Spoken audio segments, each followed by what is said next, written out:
The attack on the U.S. diplomatic convoy in Anambra State, Nigeria, on May 16, 2023, which killed 4 people and abducted 3 others, was one of the deadliest incidents involving U.S. personnel in Africa this year. The convoy was traveling from Awka to Onitsha when it was ambushed by gunmen who opened fire and set their vehicle on fire. The attackers killed 2 police officers and 2 staff members of the U.S. consulate, who were not U.S. citizens, and kidnapped 2 other police officers and a driver. No U.S. citizens were in the convoy, according to U.S. and Nigerian officials.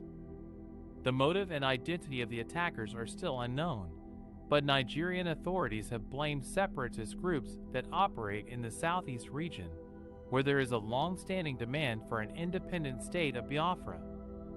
The U.S. has condemned the attack and offered its assistance to Nigeria in investigating and bringing the perpetrators to justice. The U.S. also reaffirmed its commitment to supporting Nigeria's security and stability amid multiple challenges, including a jihadist insurgency in the northeast, banditry and kidnapping in the northwest and central states, and piracy in the Gulf of Guinea. The attack has raised questions about the security situation in Nigeria, Africa's most populous nation and largest economy, which is preparing for a presidential transition later this month.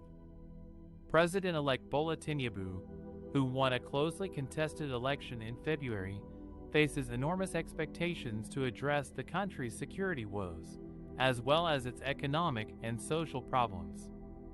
Tinubu's victory has been challenged by his main rival, Peter Obi, a former governor of Anambra State, who claims that the election was marred by fraud and irregularities. The attack has also highlighted the risks faced by U.S. diplomats and other personnel working in Africa, where they often operate in remote and volatile areas with limited resources and protection. In October 2022, the U.S. ordered diplomats' families to leave Nigeria's capital Abuja due to a heightened risk of terrorist attacks. In October 2017, 4 U.S. soldiers were killed in an ambush by ISIS-linked militants in Niger, sparking a controversy over the U.S. military presence and oversight in Africa. In May 2018, a Nigerian diplomat was found dead in his home in Sudan's capital Khartoum, in an apparent murder that was not politically motivated. The separatist movement in southeast Nigeria has a long and complex history that dates back to the colonial era. The region, which is predominantly inhabited by the Igbo ethnic group, has experienced several episodes of political and economic marginalization, discrimination, and violence by the central government and other ethnic groups.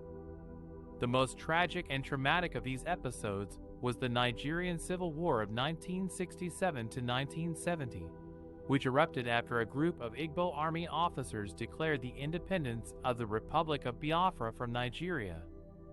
The war resulted in the deaths of over 1 million people, mostly from starvation and disease, and the defeat of Biafra by the federal forces. The end of the war did not end the grievances and aspirations of the Igbo people, who continued to demand more autonomy and recognition within the Nigerian Federation. Several groups emerged over the years to champion the cause of Biafra, using various means ranging from peaceful protests to armed attacks. Some of these groups include the Movement for the Actualization of the Sovereign State of Biafra, MASAB, the Indigenous People of Biafra, IPOB, and the Eastern Security Network, ESN.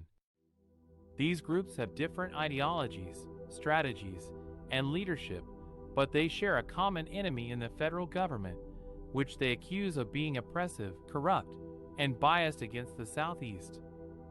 The separatist movement in Southeast Nigeria has gained more momentum and visibility in recent years, especially since the emergence of Muhammadu Buhari as president in 2015.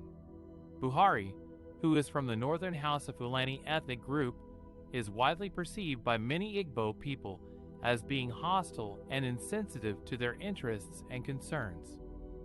His administration has been accused of neglecting the development and security of the Southeast, cracking down on peaceful pro-Biafra activists and favoring Fulani Muslim herders over Christian farmers in land disputes. The arrest and detention of Nnamdi Kanu, the leader of IPOB, in 2015 sparked widespread protests and international attention. Kanu was released on bail in 2017, but fled the country after his house was raided by security forces.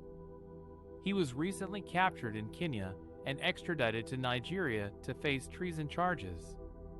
The separatist movement in southeast Nigeria poses a serious challenge to the stability and unity of Nigeria, Africa's most populous and diverse country.